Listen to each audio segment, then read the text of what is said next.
En el proceso de comunicación, la imaginación es fundamental para comprender el relato y después recordarlo. Yo, emisor, tengo que lograr activar en vos, receptor, la imaginación. Y vamos a hacer un ejercicio, porque además de saber quién soy, quiero que sepas cómo soy.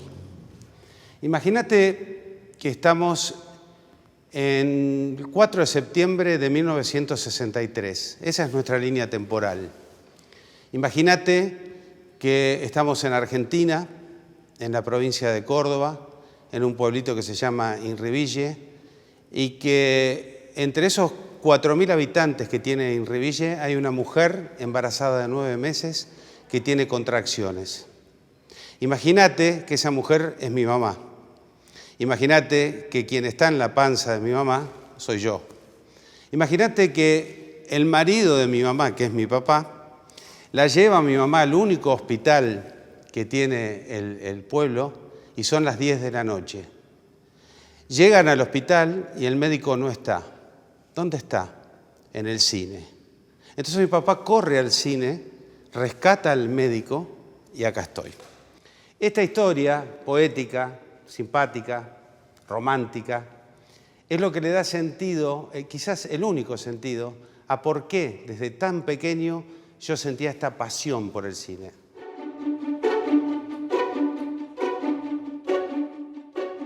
Mi infancia transcurrió ahí, en Inriville. Fui un niño feliz, fui un niño líder que participaba de cuanto acto y cuanto desnivel proponía la escuela para subirse, para actuar, para bailar, para lo que fuera. Y como el Totó de Cinema Paradiso, viví en ese cine, viendo las mismas películas sábados y domingos. Las películas en Inriville llegaban después de un año de estrenadas en Buenos Aires, con los cuales las copias llegaban destruidas. Si en Buenos Aires duraban 90 minutos, en Inriville duraban 80. Y aún así quedaban pedazos de película en el pueblo una vez que se llevaban las copias, y el dueño del cine, que era mi ídolo, yo quería ser como él cuando fuera grande y ser dueño de ese cine, me regalaba esos pedazos de película que quedaban allí y yo me las llevaba a mi casa. Mi papá tenía una estación de servicio y entre los tantos combustibles que vendía también querosén, un combustible un poco en desuso hoy. Pero yo metía el celuloide en una lata llena de querosén, le quitaba la emulsión, es decir, quedaba la película totalmente transparente, y así descubrí cómo se producía el movimiento en el cine. Entonces dibujaba un muñequito y le ponía un bracito en alto y se lo hacía bajar cuadrito a cuadrito, y después iba y se lo llevaba al dueño del cine para que me lo proyectara, y yo así descubrí que a pocos cuadritos se hacía la cámara rápida, que a muchos cuadritos era la cámara lenta y que a 24 cuadros era la cámara normal. No tenía, como verás, ningún referente cinematográfico en el pueblo, tampoco había ningún artista en el pueblo que me pudiera acompañar en esta locura de soñar imágenes, ni pintores, ni escritores. Es un pueblo agrícola-ganadero, de gente muy racional. Digamos que había nacido casi en el lugar equivocado. Pero ese haber nacido en un lugar equivocado, donde tenía pocos interlocutores, me posibilitó desarrollarme como un Quijote y empezar a hacer mi cine.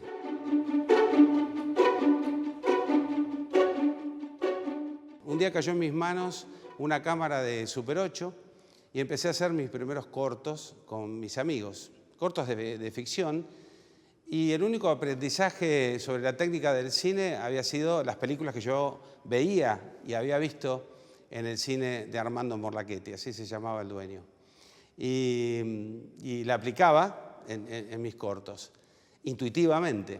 Después de 4 o 5 cortos proyectados en el cine del pueblo y con toda la gente yendo a verlo y aplaudirlos, tuve mucho éxito con esos cortos. Empecé a filmar a adultos. Tenía 11, 12 años y podía ser capitán de un grupo de adultos que me seguían. Y así filmé cortos un poco más ambiciosos. Veo hoy esos cortos y siento que filmaba mejor en ese momento que ahora. ¿Y sabes por qué? Porque en ese momento trabajaba desde la intuición pura, no le metía cabeza. Yo no sabía lo que era un primer plano, no sabía lo que era un traveling, y los hacía. No sabía que había un eje que no podíamos cruzar, y no lo cruzaba. Es decir, toda intuición. Después, cuando me puse a investigar y a estudiar cine formalmente, le puse nombre a cada una de esas cosas. Y tuve que desaprenderme todos esos nombres para volver a filmar como ese chico. Todavía lo sigo intentando y cada vez mejor.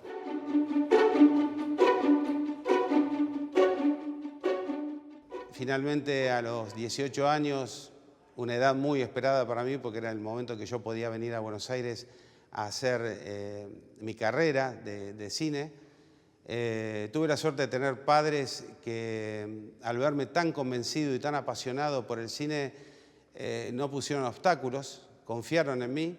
Mi padre me sentó y me dijo que estaba eligiendo una carrera casi tan difícil como ser astronauta, que subían 3 nada más, que ser médico era mucho más fácil, pero me dijo, pero bueno, puede ser uno de esos 3. De última, siempre está la estación de servicio. Y ese fue mi gran desafío. Con ese desafío me subí a un micro que iba a Buenos Aires y dije, no, yo lo voy a lograr. Eso es vocación, eso es pasión, eso es lo que me trajo hasta el día de hoy, con un montón de películas, con un montón de programas de televisión, con obras de teatro y con infinidades de guiones filmados y no filmados.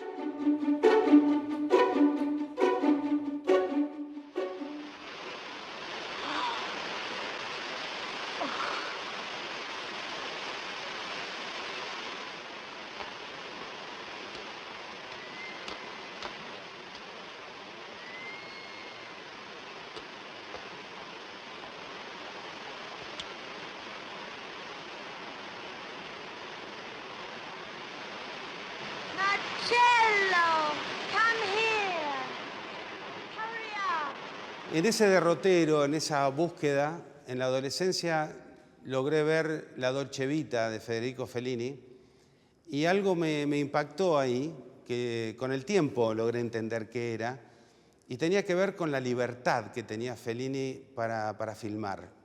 Un tipo que no le metía cabeza, insisto mucho en esto. La cabeza es un enemigo muy importante para un artista. Uno tiene que trabajar desde otro lugar, desde la imaginación, desde la ensoñación, desde esta cabeza. Y vi La Dolce Vita y me maravillé y me volví fan de Federico Fellini. Y de casualidad tenía una novia en una localidad cercana que tenía la dirección de Federico Fellini en Roma, que era Vía Marguta 20, y entonces yo sentí que tenía una llave, tenía algo que me iba acercando a mi sueño.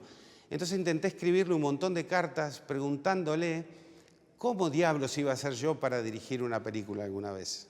Porque imagínense, Inriville, 4.000 habitantes en la provincia de Córdoba, era lejano, no había nacido en Buenos Aires, había que hacer un viaje, un derrotero muy, muy importante para poder lograrlo. Y todas esas cartas nunca se las envié, las tiré porque me subestimé, porque dije, ¿por qué Fellini va a leer la carta de un niño de Inriville? Y entonces me prometí a mí mismo que una vez que estuviera en Buenos Aires y empezara a tratar de hacer esta carrera, iba a ahorrar dinero, iba a ir a Roma, le iba a tocar la puerta a Fellini y lo iba a invitar a tomar un café y le iba a hacer la pregunta, ¿cómo diablos voy a hacer yo para dirigir una película? Y ahorré dinero, estudié 3 años de italiano en una academia para poder tomarme ese café nada más. Fui a Roma, le toqué la puerta y Fellini no estaba, se había ido con Julieta a un festival a Rotterdam. Y imagínate, para mí fue el infortunio más grande de mi vida, años esperando ese momento. Entonces, con el italiano que había aprendido, me fui a un bar cercano a la Fontana de Trevi y le escribí una carta diciéndole lo que me estaba pasando y que quería tomar un café con él alguna vez. Volví del viaje y encuentro un sobre y el remitente decía Federico Fellini, Vía Marguta 20. Me palpitó el corazón que se me salía. Y dije, me escribió Fellini, y abro, y era una fotografía de él, autografiada, que dice a Marcos Carnevale, buena fortuna, Federico Fellini. Hay gente que tiene una imagen de Cristo a la que le ora y le brinda pleitesía. Yo tengo la imagen de Fellini. Ese es mi santo patrono. Entonces, viendo que Fellini me respondió, dije, me va a volver a responder. Todavía quedaba pendiente ese café. Entonces le escribí una carta diciéndole que yo no coleccionaba fotos de famosos, que yo lo que quería tener era una charla de colega a colega, con la diferencia de que era un genio y yo absolutamente no. Entonces él me respondió pidiéndome disculpas y que le devolviera la fotografía, cosa que nunca hice ni haré, y que podíamos tomar ese café cuando quisiera. Yo le dije que bueno, que tenía que volver a ahorrar dinero para poder ir a Roma, porque él no iba a venir a Argentina. Y fue pasando el tiempo, le escribí otra carta, me respondió y me dijo que yo iba a saber que iba a poder dirigir cine el día que sintiera en mi plexo solar un cordón que nacía, y que si nacía ese cordón, porque puede que no naciera nunca, me agarrara de él y me arrastrara a todas las películas que iba a poder filmar y que nunca lo soltara. Una enorme metáfora que en principio no entendí hasta que hice mi primera película. Y cuando hice mi primera película, un día estaba con Hugo Arana en una calle esperando mientras ponían las luces y sentí algo acá. Y me acordé. Y dije, uy, el cordón. Y me agarré del cordón y todavía estoy prendido a él.